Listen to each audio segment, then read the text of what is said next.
make Jerusalem of worms that bred so fast, flakes of flesh fell from his body and could not endure his own stench.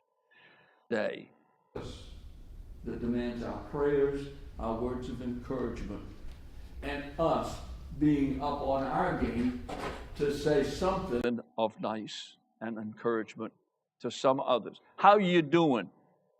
Common thing that we say when we come through the door most of the time.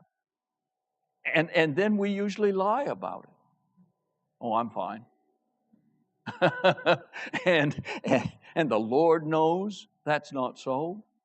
But if you take the time for 30 minutes to tell them, listen, I did, and I'm feeling like, we don't do that, do we?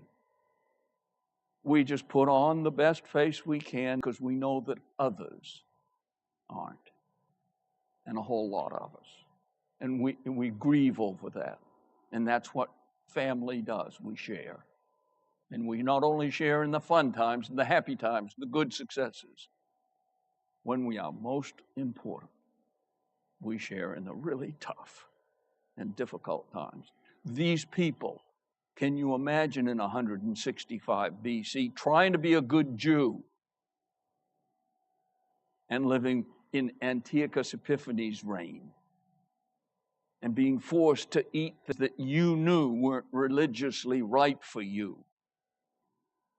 And you'd taught your children and your grandparents had taught you. Most of us aren't in that kind of a situation.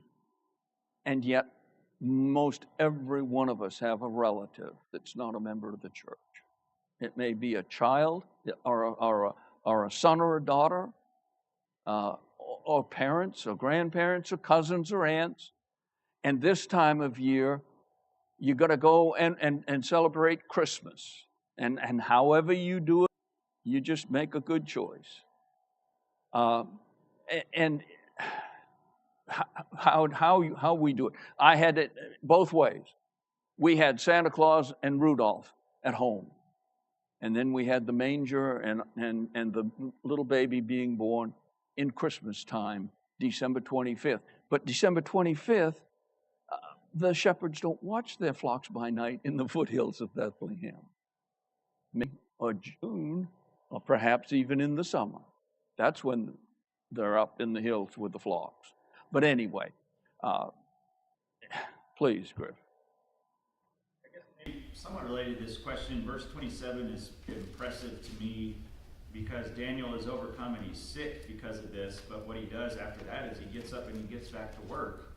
He continues working, but he even says he's still appalled by this, and so he's deeply troubled by this, but he's pressing on, and that's not uncommon of people when they're faced with these difficult realities. I mean, we talked about Elijah this morning, and he was another one who felt like he had just done everything he could, and there was no one else.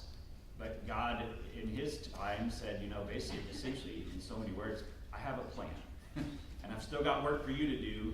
And how many was waiting for him? 7,000. 7,000? Yeah. And he didn't even see. Right. Yeah. So Daniel's doing the same thing here. That's exactly right. And Mary at the tomb, that's a precious thing to talk about in our preaching. And she turned around and looked and just saw what? The gardener.